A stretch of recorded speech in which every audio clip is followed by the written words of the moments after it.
is that your first book that you wrote? Yeah, besides Genesis for Normal People, which I wrote with Pete. So this is my first solo book. Mm-hmm. Okay. So what's the deal with that?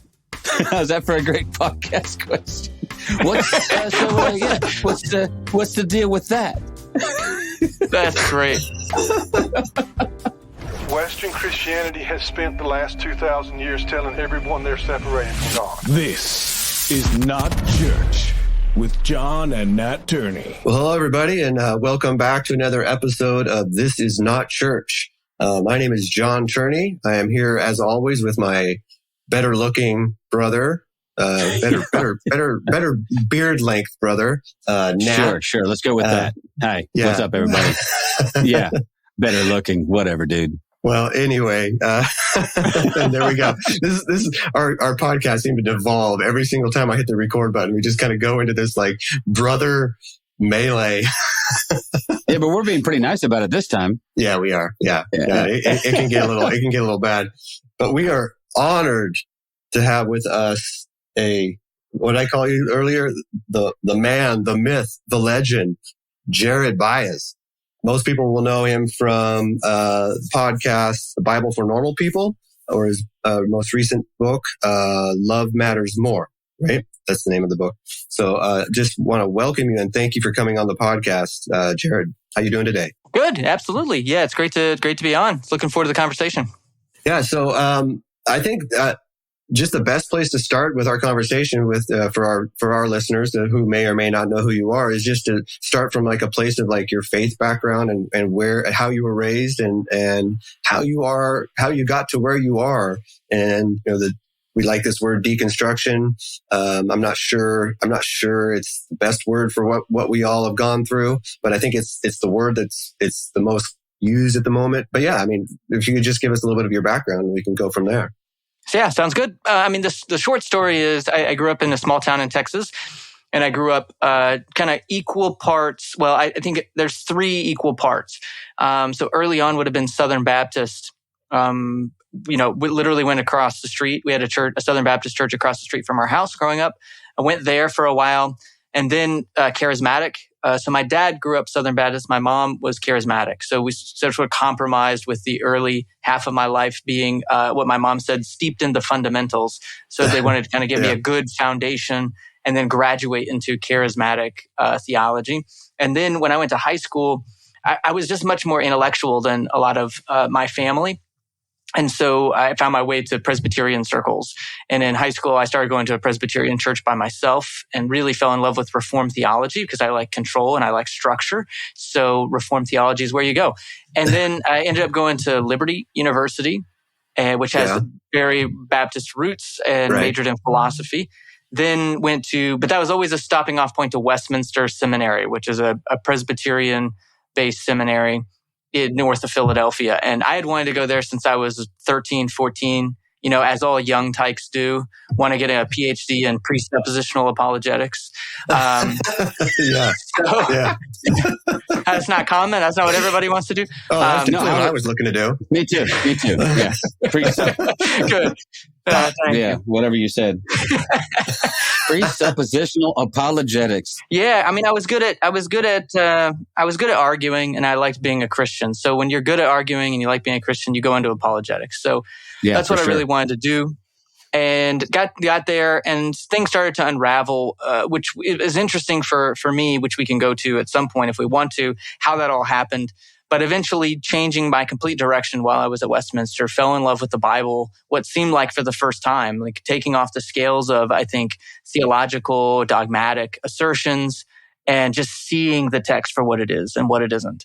And actually finding it more appealing in that light. And so ended up becoming a pastor around that time, was a pastor for about 10 years, then became a professor, and jumped around in terms of churches, frankly, United Methodist Church, different churches. Now we attend a Mennonite church here in our area, again, north of Philadelphia. So that's kind of been my journey. Nice. Wow, that's awesome. I mean, in a lot of ways, I think similar to Nat and mine. And then in a lot of ways, there's quite a bit of difference. But I mean, I think Nat and I we didn't start in a Southern Baptist type church, but we both were in a very traditional church that had structure and very legalistic, very, had that mindset of, I mean, it was boring in a lot of ways, right? Because you go to church, you knew that you were going to do, there was going to be like an opening prayer. You're going to sing some hymns. There was going to be a quick little message that wasn't the actual sermon. And then you'd sing a couple more hymns, no band, definitely no band. And then, we might have an organ, we have choir in the area, right? And, but in a lot of ways, it was interesting because, it was definitely a Bible oriented church. We learned a lot of that type of stuff. But then for whatever reason, it was during the early 70s. So the Jesus movement, right? And my parents had hooked up into a, kind of a Bible study. And so we ended up going from there to a Foursquare church, which was like a big eye opener, right? Rock band, no hymnal. We didn't sing from a hymnal, but then my brother and I, that's where our paths kind of diverged because I left the church pretty young and my brother kind of stayed in it. But, I guess, some of the deeper questions is, as you were going to college and you were kind of questioning your faith and questioning where you were going, is what was your initial like linchpin? What was the first thing that you made you start saying, okay, I got to start looking at this different? Like the first card that fell that started bringing the whole house of cards down. I think, it was very gradual for me because I'm a boundary pusher. That's just kind of my nature. Yeah. So I'm kind of always pushing out of wherever I land, I'm immediately fidgety and bored and kind of want to push the boundary of that. So, but I would say, one thing that sticks out to me, not so much in college, because in college, I was Reformed and going to a Baptist school sort of had to double down on that Reformed theology. Gotcha. So yeah. It was more, I was kind of already an outsider just by nature of being more Presbyterian. But going to seminary and having a seminar on Genesis where we just sat down, a handful of us, and translated Genesis 1-3 verse by verse and starting to just slow down and see the nuances of what's happening in those opening chapters that were so foundational for a literalist hermeneutic growing up, and just seeing how the text really doesn't support that. And then again, for me, it was being drawn to the positive side of that. It wasn't really ever the critical side of feeling deceived or upset. It was more, wow, this thing is way more interesting and nuanced than I thought it was. And just kind of following that trajectory. It reminds me of what I read Rob Bell or heard Rob Bell say once. He was talking about, I don't know, maybe the story of Jonah, and he's like, the second I stopped trying to wrap these stories up in literalist thought processes, they were way more interesting. Like there's way more interesting stuff to say about the story of Jonah, aside from the fact that he may or may not have got swallowed by an actual literal fish. Like that's actually the least interesting part of the story. And so if we're talking about, if the question you're asking me is, did this actually happen this way? I'm already bored. I've already sort of checked out. But when we allow ourselves to dig deeper into the text and go, actually, man, there's some really fascinating stuff going on in the story of Jonah. There's all kinds of stuff that we can delve into with the ways in which we see each other and treat each other, and mercy and forgiveness and retribution. And yeah, none of which is all that interesting when you just make it a story about a guy and a fish. It's interesting that you mentioned Jonah, just because, I feel like the Jonah story, I'm actually writing a little commentary on Jonah right now for our series, the Bible for Normal People series. And I'm writing Jonah for Normal People. And nice. Just to remember how pivotal that story was. You mentioned deconstruction or whatever we want to call that, right. Kind of faith transition process. I must have read Jonah, 2 or 3 dozen times within that time frame because of this existential crisis that Jonah goes through, where if you read the Hebrew text and you see it, ironically enough, it's the verb yarad, which is where my name comes from, Jared, to go down. If you just focused on how many times that verb yarad or the imagery of going down occurs in Jonah, you are already painted a very different picture than any way I've that two-dimensional Jesus, or, Jonah was swallowed by the whale and then was spit up. And now we have this scientific evidence for miracles or whatever it was that was fed to me. Just to focus on that verb yarad, to go down, just opens up this very nuanced, very relatable, very human story of a person who is wrestling with a God who can be, duplicitous might be a strong word, but can be very confusing. Yeah. One where we are supposed to shun violence and evil, and yet we are supposed to go preach repentance and show compassion on violent and evil people. And it's very confusing. That story is a great example of what I'm talking about. Yeah. Well, and it's one of those ones where if you dig below the surface, you do a little bit of contextual reading, and you understand the history of the Jewish people and the Ninevites, and there's plenty of it. Now Jonah becomes less of a two-dimensional figure, and you go, okay, I understand actually why he might feel this way towards those people. And then he might be at conflict with a God who's going to be merciful to people who don't deserve it. And by God, he's just not going to do it. He's both anti-hero and hero, which, the more nuance we get, we see that's pretty much every character in the Bible, and that's pretty much what it means to be human. So, right. Yeah. No, I love it. It's a good reminder, though, that there's so much more depth to the Bible than a literalist perspective will ever give you. And I don't spend a lot of time anymore wasting my time with apologetics and, whether or not, Noah had, 2 different kinds of every animal in the ark. I don't care. Let's talk about more interesting stuff, right? So how did you end up getting connected up with Pete Enns then for this podcast? Did you guys know each other prior, or is this sort of the fruit of that? Yeah. So Pete was he was my professor at Westminster. Oh, wow. Okay. So, but interestingly enough, I didn't, gravitate toward him all that much while I was at Westminster. But after I left, I was a pastor, and I had him come speak at the church I was pastoring at, which ultimately got me in trouble. Go figure. But of course. Yes. So we connected. We talked about getting resigned. We were getting resigned at the same time. Him from Westminster, me from the church where I was pastoring. So we really kind of bonded over this experience. I think a lot of people are going through now. We would have went through this, 10, 11, 12 years ago together. And so then we kind of bonded over that for a while. I moved away, started teaching at a university. And then we actually wrote Genesis for Normal People together back in 2012. And then I ended up moving back to the area a few years later. And reconnected, hung out a few times. I helped him with some stuff, and then actually it was his agent, I think, who was like, "Would you be interested in writing a podcast? This newfangled thing. All the kids are doing it."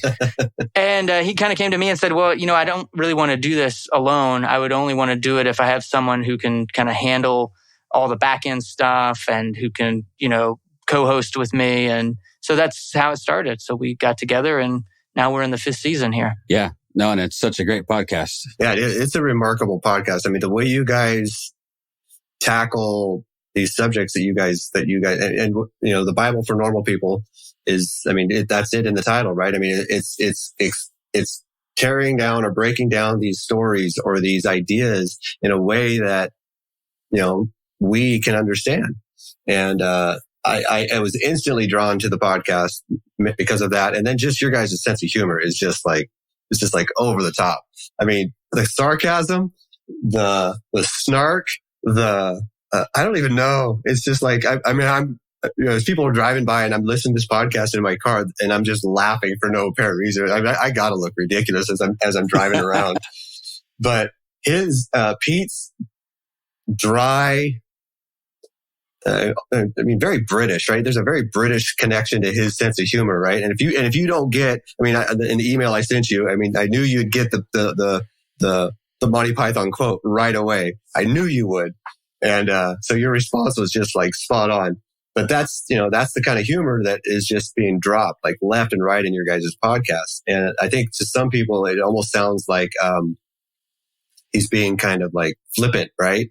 And it's just absolutely the exact opposite of it. And I just love it. So, was that like something you guys built into, or was that already your friendship, or was your friendship level, or did you guys have to like literally work on that kind of connection? I think, you can ask Pete and he can hurt my feelings if he says otherwise. But I think we've been good friends. I mean, I just feel like we have very similar sensibilities. We've always gotten along really well. So, I mean, for me, Pete's a friend first. Right. And this is kind of our outlet to talk about things we're interested in that we just happen to overlap. It's like the Venn diagram of interests. And there you go. Yeah. That's really nice. And so humor is a core value of our organization as the Bible for Normal People. It's a core value of me and Pete. But I think it's important because I grew up in a world where this kind of talk was like, we were the center of the universe. It was very, not necessarily narcissistic. I don't want to use that term because it's overplayed. But there was a sense that sort of like, there's this cosmic war going on that everyone's oblivious except for the evangelicals. And like we're, the fate of the world is in our hands. And it just was like hyper serious. And so if you were someone like me who takes responsibility way too much, anytime I'm in any situation, you just start to kind of carry this burden that the whole world is resting on your shoulders. Right. And so the humor for us is a way of saying, listen, let's not take this that serious. Let's not take it super seriously. I mean, if God is as big and vast and creative as we say God is, then I don't think the whole world rests on us getting this right. And so there's something theological about the humor as well. It's not just our personalities, but it is that too. Yeah. That's great. Okay, I got to get this out of the way because it fits with the humor part of it. The only God-ordained podcast on the internet. Yeah, that's some bullshit, by the way. What the hell, man? Hey, we're just the messengers, okay? You got to take it up with the Almighty. I will. He and I got some stuff to talk about anyway, so. Only God ordained. Come on. You know what the funny part is? The most feedback we get, the most criticism we get probably overall in the podcast is that phrase. Like, how dare you, the only God ordained podcast. Yeah. Oh, yeah. Which was great. That's what I was going to ask. I was like, knowing the humor and how your guys' humor is kind of dry and so it kind of maybe can go over some people's heads. I was positive you've gotten some pretty negative feedback from people who are like, you can't make this claim. How dare you make this claim? Yeah, we get a lot of that, which is great. It's a great vetting process because if you don't get that joke, You're not going to get the podcast. So yeah. Right. Maybe you should just move it along, right? Just go. Yeah, maybe. There's some other stuff out in the podcast world that you might enjoy more. Just go listen to Tucker Carlson or somebody and be done with it. So you come here for nuance. No. Oh, sorry. Was that wrong? Did I name drop the wrong person? Screw that guy. I don't care. Jesus loves him, but I got problems with him. All right. Just saying. Hey, I got a question for you that's really important. Oh no! So you mentioned you're from a small town in Texas. I just want to know what small town in Texas, because I'm in Texas, man. So. Oh yeah, I grew up in Amarillo, so up in the Panhandle. That's not a small town in Texas. The hell are you talking about? A small town. Kermit's a small town. Well, if you're in Texas, it's not a small town in Texas. But if you're in Philadelphia, it's a tiny town. So. Well, yeah, of course. But as far as Texas towns go, I mean, you're like. I'm picturing like where I live, which is, San Angelo, 100,000 people. Oh, yeah. I went down to San Angelo for a German competition at, what's the university you guys have there? Angelo State University.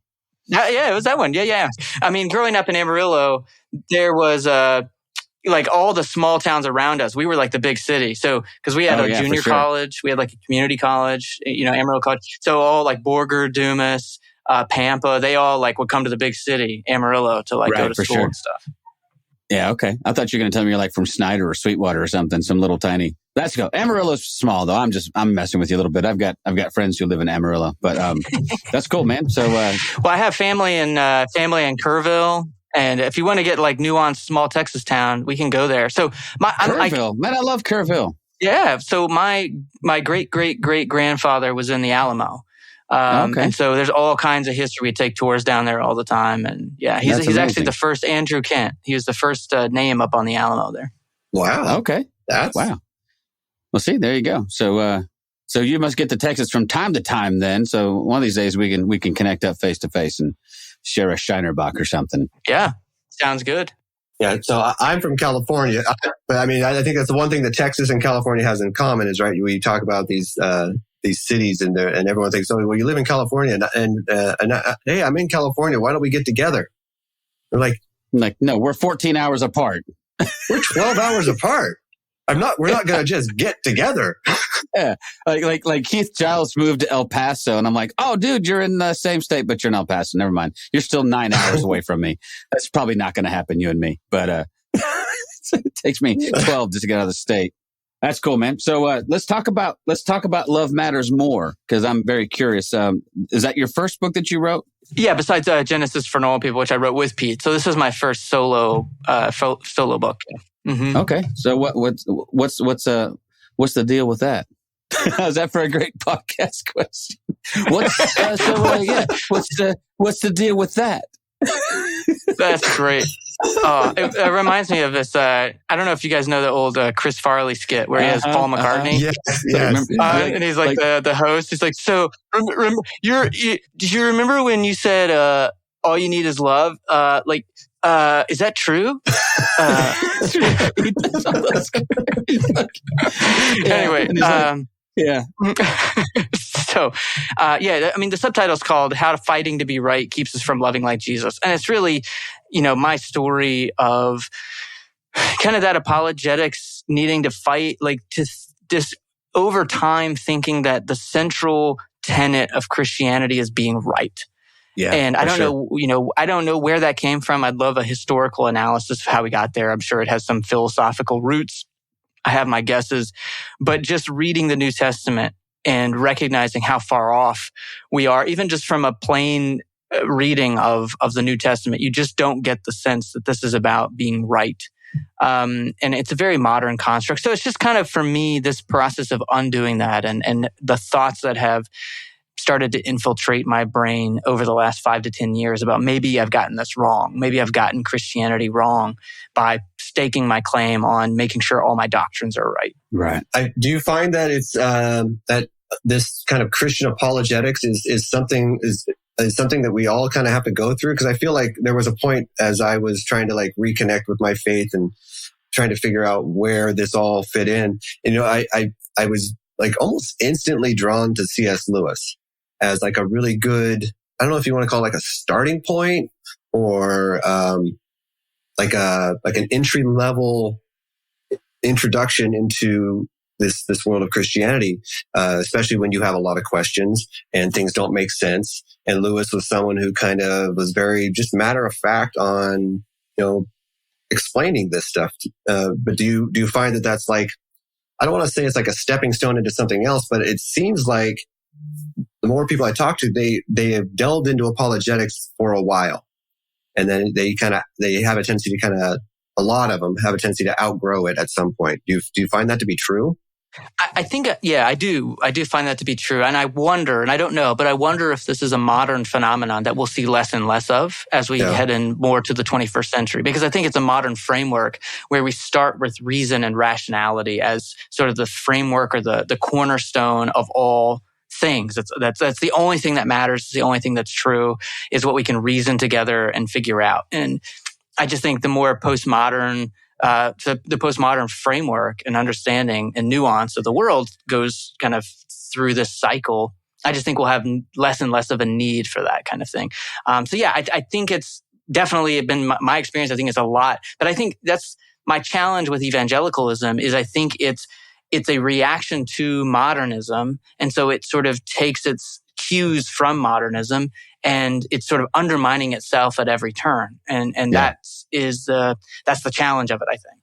Well, and I think also, Lewis is very quotable, right? It's like during Black History Month, everyone drops their favorite Martin Luther King quote, but they don't take the time to actually really delve into Martin Luther King. I think Nat and I have talked about this before. There's two versions of C.S. Lewis out there. There's the C.S. Lewis in his books, right? Where, Mere Christianity, Abolition of Man, and the list goes on. And then there's the C.S. Lewis in his letters, where he was a little bit more free to say kind of what he wanted.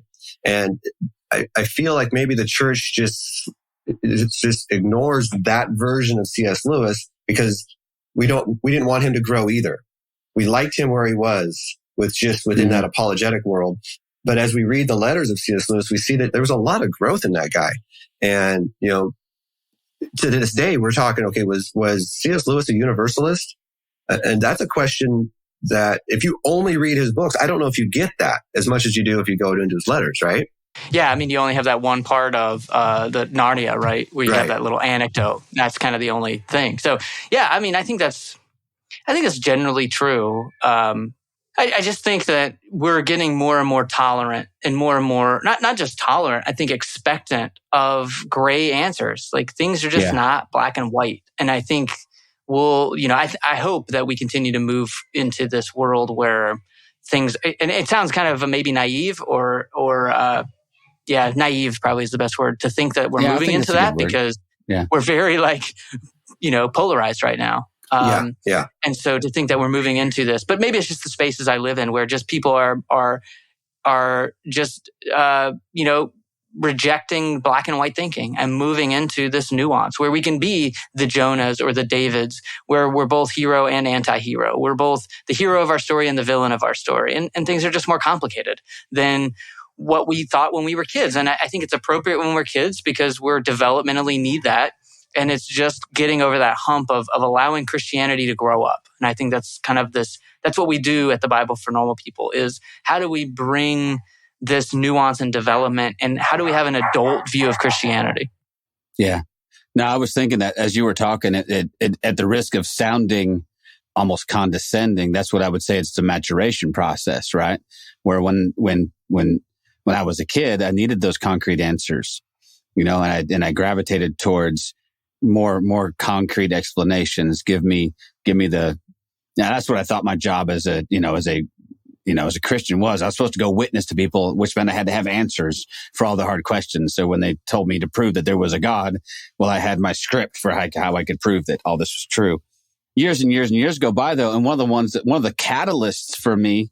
If I ever get a chance to talk to Pete, I'll tell him this, but The Sin of Certainty for me was one of those books that launched me into a whole different direction of like, okay, actually, gray answers are way more satisfying in the long run. In the short run, maybe not so much, but in the long run, they really are.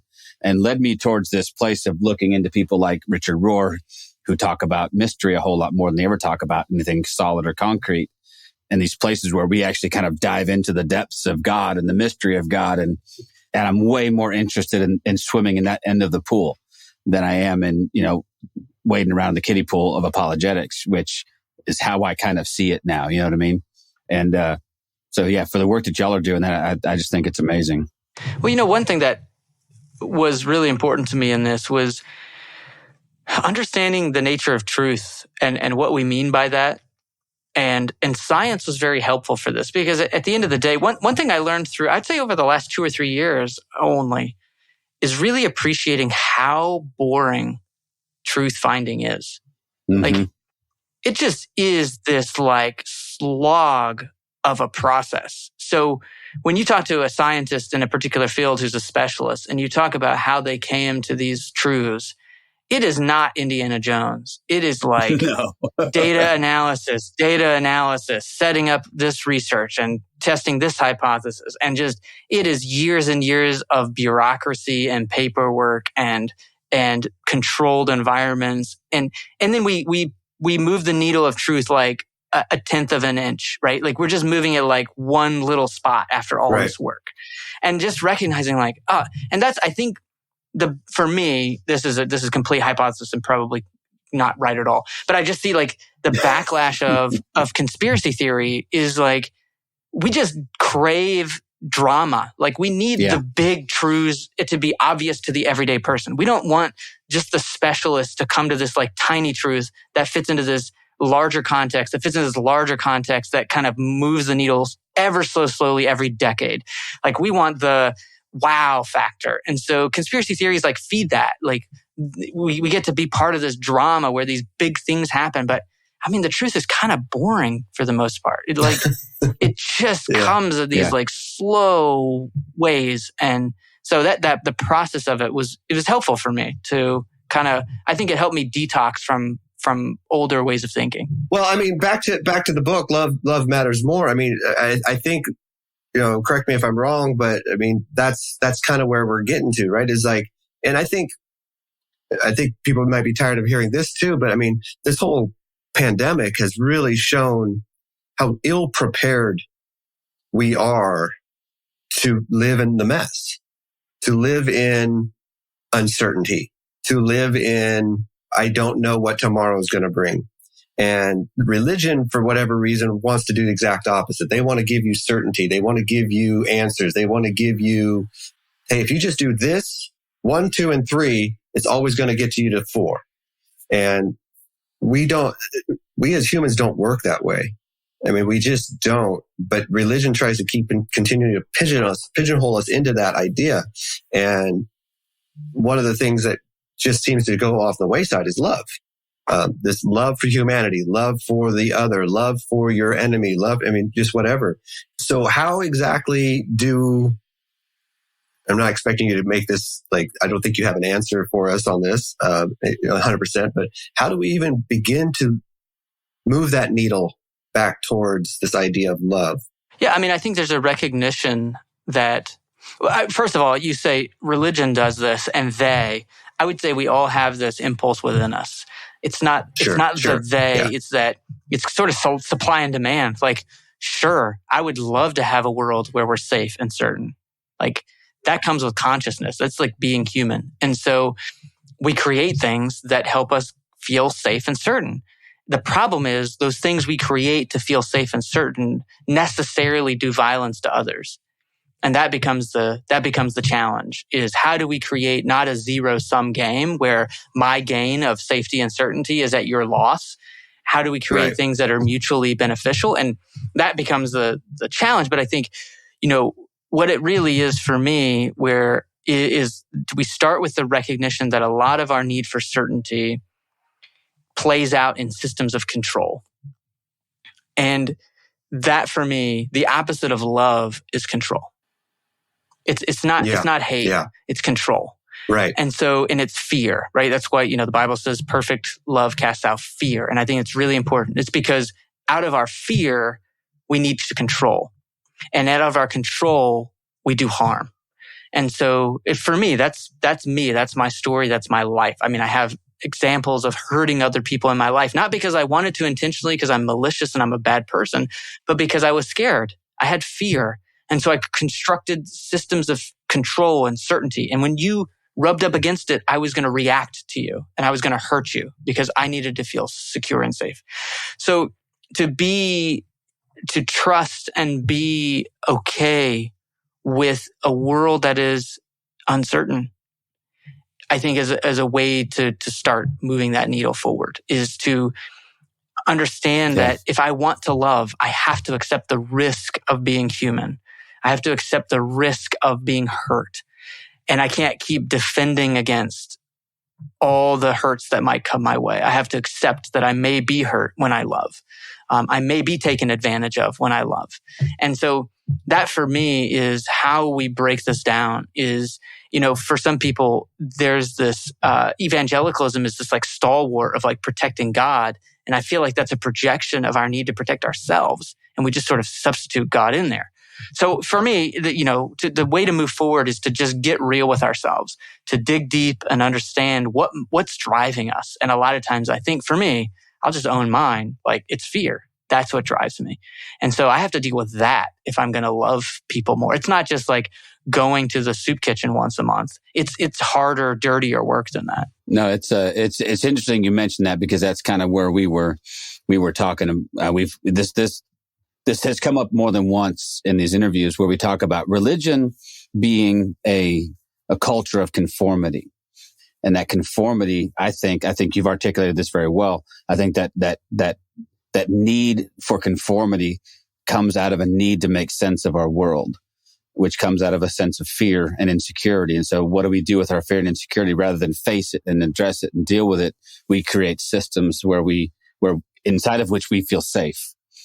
And then we want other people in there. I think it starts actually, if I'm being generous, I would say it might even start out of a place of good intentions. Hey, I'm safe inside of here. I'd like you to be safe inside here with me, but eventually it becomes coercive.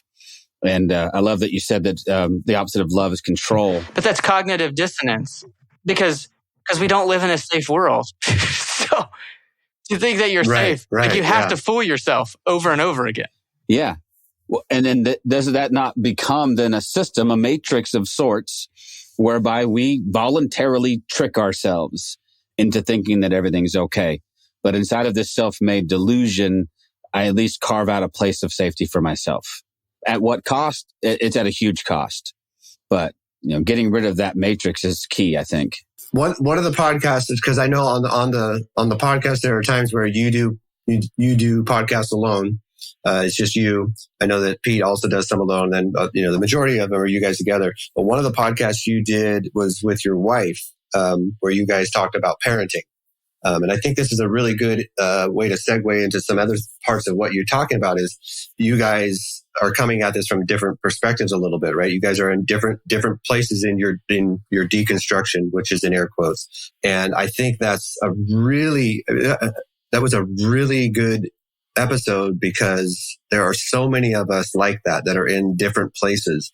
And when you start talking about certainty and fear, and then you add children into that, right? And you're trying to create a safe place for your children, but at the same time explain to them that this world that they live in is uncertain, and there are things that they're just not going to understand as they go through it, and there's no way for you to, other than to be there for them, right? To ask the hard questions. There's really no way for you to prepare them, but I can, speaking for me, and I think Nat can say the same, is for the first part of my life as a parent, I tried to control all of that. And it wasn't until my daughter actually turned 18 where I realized that I have created a level of fear that is just unhealthy for our family. And I had to step back and say, okay, wait a minute. How about we have a little bit better conversation about love, fear, certainty, uncertainty? So is there a better way? Wow. Not one to ask the small questions. No. Yeah, I mean, I think the people I've come to respect and love, both theologically, but also just personally, I think there's something about presence and support over managing and fixing, and right, like, so for us as parents, we're pretty honest and transparent with our kids. Like, kind of the Bible says, you will have troubles. Like, you will have troubles. This is like, life is hard. This is not an easy journey here. And so, but what I can promise you is that I will always do my best to be present to you in your pain and support you when you're going through hard times, and to give you whatever advice and experience I have. But at the end of the day, you have to make your own decisions. You're your own person. Right. Like, I'll say this stuff to my 10-year-old, right? 11-year-old, 12-year-old. It's just like, what should I do in this situation? Here's some thoughts. But at the end of the day, like, you have to make that decision. And you know what? If you fail, that's okay. Like, it's part of the process, So I think it's normalizing failure, normalizing our fears, not making it weird that we're anxious about living in a world that creates a lot of anxiety. Like, it's just like, okay, yeah, you're worried about that? Of course you are. Like, yeah, that makes sense.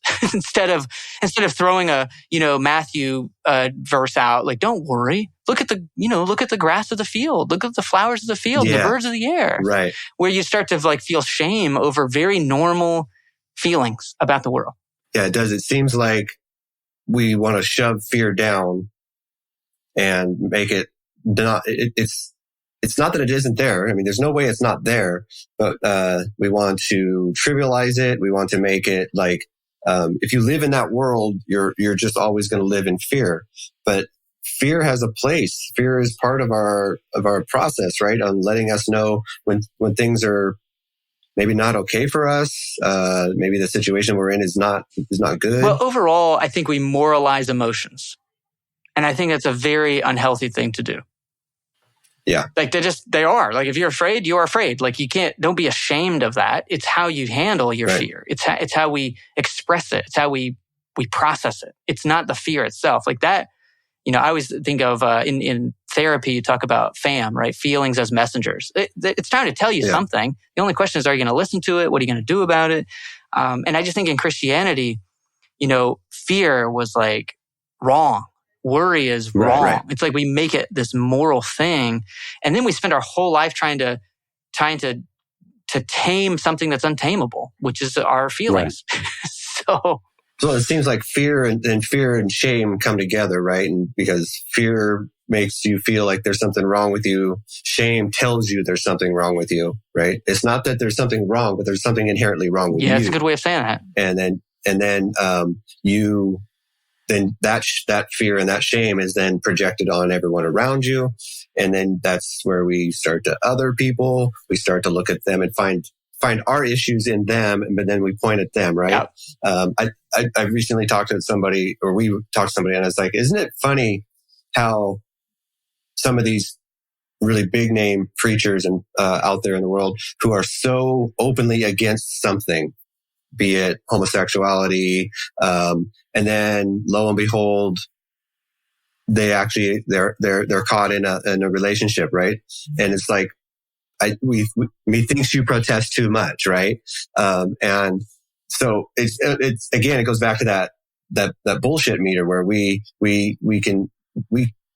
smart enough to see through some of these facades that people put up, but it's fear based, it's shame based, and we need to find a way to break through that and find our way back to love.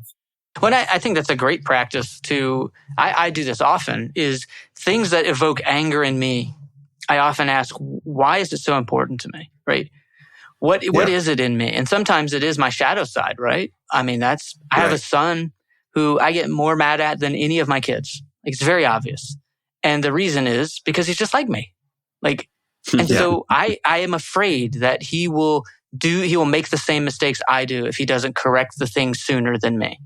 And so I react to that. And, using that, like in those situations, like I do think it's often a message to us when we react so strongly. And I think that's important as people are coming out of fundamentalism, because one thing I get sad about, everybody's journey is different. And so, I'm not at all one to judge. I think we're rightly angry about things.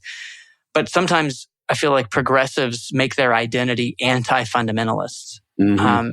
So we become, our whole personality and identity is about what we're against. And it's like, you don't realize like that you're still defining yourself by this thing. And so how do we take stock of those things that we're still holding on to and learn to let those things go? Yeah. It's kind of like when we, a lot of us came out of the legalistic backgrounds we came into, and we, jumped headfirst into grace and then became really, really ungraceful to people who hadn't come on that journey with us, right? And I noticed that in myself. I noticed that in others as I started to get kicked out of groups, because I'm like, wait a minute, you're the grace people. What are you doing? Like unfriending me and blocking me out of your groups and stuff. But having some patience for people who are on another part of that trajectory than you. And something you said, I want to go back a little bit to something you said about moralizing emotions. I think that's really important. And I'm glad you brought that up, because so often we've made that connection between what we perceive to be negative emotions, and then we've piled shame on top of that, which just makes everything worse, right? So, in fact, I just did a whole series at my church, what's wrong with being, and we inserted all kinds of stuff like what's wrong with being sad, what's wrong with being angry, what's wrong with worrying, and learning to trust those intuitions that we have. That, like you said, I like that feelings as messengers. That worry's not for nothing, right? I don't think Christ would ever expect us or want us to live there. That's not a place where we should camp out and spend our lives worrying. But I don't think we should ignore those feelings either and suppress them. And so, anyway, I'm not even sure where I was going with that segue. I just thought it was an interesting point that you made, and it's come up a couple of different times that we need to learn how to trust our own intuition. Yeah, and you said something, John, earlier about we're not. My wife and I are in different places. The only thing I would challenge about that is that's still a destination-centered way of seeing the world. Because in a lot of ways, we're in the same place. Sure. We're on the journey. I don't come to any conclusion. Like we're on the journey. So we're not at our destinations here. And so, I think it's still that even that language of not in different places assumes some sort of destination, like we're somewhere. And I think the things that my wife and I align on are way more helpful and beneficial to things than we don't. And so we may have differences in. It sounds ironic because it seems like it should be super important. It's like, well, we have differences on like the fundamental reality of the universe, like and how it works, but that's not really that important, you know? Yeah. So. No, I honestly, I think, that's a healthy place to be. And if more people were there, it's the song, "What a Wonderful World This Could Be," right? But just you saying that explains to me, and this is something else that just keeps coming up again and again in this podcast, I consider myself very progressive. I consider myself very open-minded. And it's not that I get put in my place because I don't want it to sound negative. I'm finding it very positive of some of the language that I'm still stuck in from the way I was raised, right? So it's some of that language is, hey, you know what, you and so-and-so are not really in the same place in your faith walk, right? And being not really called out, but just saying, hey, that's not the important part of this conversation. The important part of this conversation is, where are we alike? Where are we aligned? And that is way more important so it's moving away from this negative concept of our connections and finding the positives in our connections. And, honestly, I appreciate when someone's willing to push back. I think for sure. That's definitely room for growth, room for, just how else are we going to move forward if we're not willing to say, hey, this is some language that maybe we need to kind of rethink the way we're talking here. Yeah. And it reminds me of this story I actually put, I think, in Love Matters More. But I used to teach a class called For Skeptics Only when I was a pastor. And we had it, so we were a large church, like 3,000 members. So we had a number of spouses who were atheists, like skeptics, didn't believe, but they came to church because it was good for the family. Their spouse was a believer, but we didn't want them to have to like sit through an hour service and just roll their eyes the whole time. So we had a separate class for them called For Skeptics Only. And traditionally, it was like an apologetic class. It was like kind of subversively trying to get them to see how Christianity is true. But when I took it over, it just became a place of just conversation, like genuine, let's just talk about it. And my whole thought was like, at the end of it, if God is real and God doesn't strike you down, that's a win, right? Because a lot of them thought that if they talk about their doubts in church, they were going to get struck down.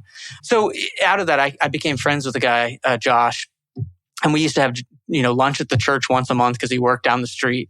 And eventually we were able to just look at each other honestly and say, you know what, I just like you and I get along with you better than like most of the people in my camp as a Christian. And he was like, yeah, you know what, I get along with you better than most people in my camp as an atheist. And it's like, that started for me this thinking about, this idea, and this is what Love Matters More is all about, is that maybe the abstract beliefs, quote unquote beliefs, are just not as important as our concrete everyday life and how we show up for each other and how we love well. And then I go back, and of course, the New Testament's filled with this. I just never saw it before. Right. And so that kind of started me on that journey. Yeah, that's amazing. It seems like we, this person that we put as like the most important person for us to follow, this Jesus character, right? Who really, if you look at it, the only people he ever really calls out are the overly religious, right? It's not the people who were living in, and I'm again in quotes, living in sin. Those aren't the people that he really cared less, other than, hey, let's find a way for you to be part of a community. Let's find a way for you to be part of this broader thing we call family. But then the church turns it around and says, no, we're going to make this all about moralistic ideas. We're going to make this about purity culture. We're going to make this about, whatever, right? And then it's a list of rules, which Jesus is like the antithesis of that. He's like, no, we're not about rules. We're about relationship. We're about connection. We're about love. But the church is just, and I say the church as in large. I'm not saying some churches get this right, and they get it right, time and time again. But unfortunately, that's not the loud church, right? The church that's loud, the church that everyone sees, is the one that's pushing these rules down people's throat. And how do we elevate our voice over that voice? The voice of love, the voice of family, the voice of connection. So it's heard. Well, I think we talked about it a little bit, is how do we talk more about the things that we're passionate about? And how do we go about creating rather than criticizing things? And I think criticism has its place, and I'm not at all. Whenever you are starting down this deconstruction journey, I think it's really important that you have the space, the emotional bandwidth to process however you need to process. But I'm more energized by how we create wonderful and beautiful things. How do we put forth some positive things into the world that reflect this idea that that's a life worth pursuing, right? So it's the idea for me is that it's how do we point to things and say that's good, that's of God. It's of God because it's good. And then we just have to sort of name those things, that God goes before us in all these good things. And how do we continue to build and work toward justice and peace and love and kindness and compassion? And that comes at a cost to us. And I think that's what Jesus talks about when we talk about suffering, and the cost is love comes at a cost sometimes. And bearing one another's burdens is not easy, and it's not always fair. And those are the challenging things. But I think that's, not... Love doesn't always have to look like being anti something. Love can just look like putting our energy into creating something new. And I think that might end up being more profitable in the end. Well said. Yeah, that's, and I think that's a beautiful place to bookmark this. And, I could, if we all didn't have places to go, I could keep talking to you for a lot longer. I think there's so much more we could talk about with you. But I don't want to take up your time. I really appreciate you giving us this hour, and definitely make sure to point people in your direction for your book, for your podcast, all the things you got going on. And if listeners out there, if you have not listened to the Bible for Normal People, you're missing out on a lot of really good stuff, a lot of good humor, a lot of good, just the way you guys tackle basically the stories of the Bible, books of the Bible. You guys did a series on Jonah. I know bringing it back to the beginning of this, you guys did a series on Jonah, which was really good, very eye-opening for me. But honestly, check them out. You will not be disappointed. Pick up Jared's book, and we are anxiously waiting your second book. And we'd love to have you back on for that book when it comes out. So again, just thank you very much for taking the time with us. And we appreciate it, and we love you, man. Thank you so much. It was great. Great conversation. All right. You bet, man. Thank you. Thank you for listening to This Is Not Church. Be sure to rate and review the podcast on your platform of choice. If you would like to partner with us, visit patreon.com/thisisnotchurch, where you will receive exclusive content such as early access to episodes, videos of upcoming episodes, and live Q&A sessions. Be sure to check out our Facebook group or follow us on Twitter and Instagram. All the links are in the show notes. We'll be back soon with another episode.